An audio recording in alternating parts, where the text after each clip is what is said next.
සුබ දවසක් වේවා මගේ රත්තරන් යාළුවෝ හැමෝම සාදරෙන් ආදරෙන් පිළිගන්නවා හසිය ඩයරි ස්කයිවාර් බ්ලොග් සීරීස් එකේ 26 වෙනි දවසට. ඒනම් වැඩි කතාවක් නැතුව අද යමු මොකද්ද බලන්න යන chart pattern එක කියලා. එහෙනම් යාළුවනේ අද බලන්න යන්නේ රෙයා chart pattern 6 තුන්වෙනි chart pattern එක. ඒ කියන්නේ bullish diamond chart pattern එක. එහෙනම් යාළුවනේ අද බලමු මොකද්ද මේ bullish diamond chart pattern එකක් කියන්නේ කියලා. එහෙනම් යාළුවනේ ඔයාලට පේනවා මම ඇදගෙන තියෙනවා මෙන්න වගේ මේ වගේ ඩයමන්ඩ් එකක්. හරිද?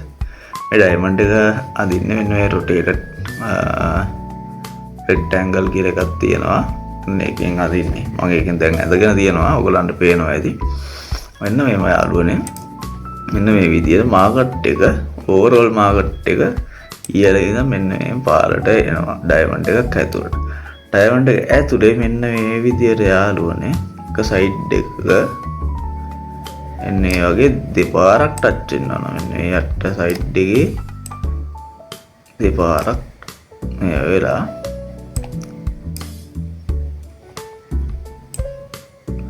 මෙන්න මේව අපෝ අනිත් පැත්තෙත් මෙන්න මේ විදියට දෙපාරක් ටච් වෙලා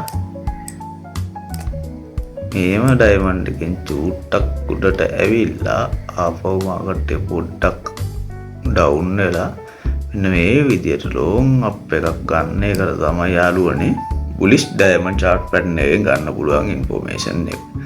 මෙන්න මේ විදියට අපි රීටෙස්ට් එකක් වෙනකම් මෙන්න මේ බලාගෙන ඉඳලා ලස්සන රීටෙස්ට් එකක් දීලා මෙන්න මේ උඩට යන එක තමයි යාළුවනේ බුලිෂ් ඩයමන්ඩ් chart pattern එකක් කියන්නේ. ඔන්න ඔක තමයි යාළුවනේ අපිට මෙන්න මේ හරියෙන් buy long entry එකක් කරගන්න පුළුවන් බුලිෂ් ඩයමන්ඩ් chart pattern එකක. එහෙනම් මගේ රත්තරන් යාළුවනේ අද කතා කරේ bullish diamond chart pattern එක කියන්නේ මොකක්ද කියලා. අපිට තව ඉතුරු වෙලා තියෙන්නේ chart pattern 3යි කතා කරන්න. ඊට පස්සේ තව එක දවසක් තියෙනවා ඔයගලන්ට ස්පෙෂල් ඩේට් එකක්. ඒ ඩේට් එකේ අපි ස්පෙෂල් දෙයක් කතා කරනවා, ස්පෙෂල් යනවා තැනක් ගැන කතා කරනවා. එහෙනම් දිගටම රැඳිලා ඉන්න හසිය ඩයරි ස්කයිවාර් බ්ලොග් සීරීස් එකත් එක්ක අන්තිම දවස් 4ට එකතු වෙන්න ඔයගලන්ව සාදරෙන් ආදරෙන් පිළිගන්න මම බලාපොරොත්තු වෙමින් ඉන්නවා. එහෙනම් දිගටම රැඳිලා ඉන්න ගේමක් ගන්න යාළුවනේ. එහෙනම් මං ගිහින් එන්නම්.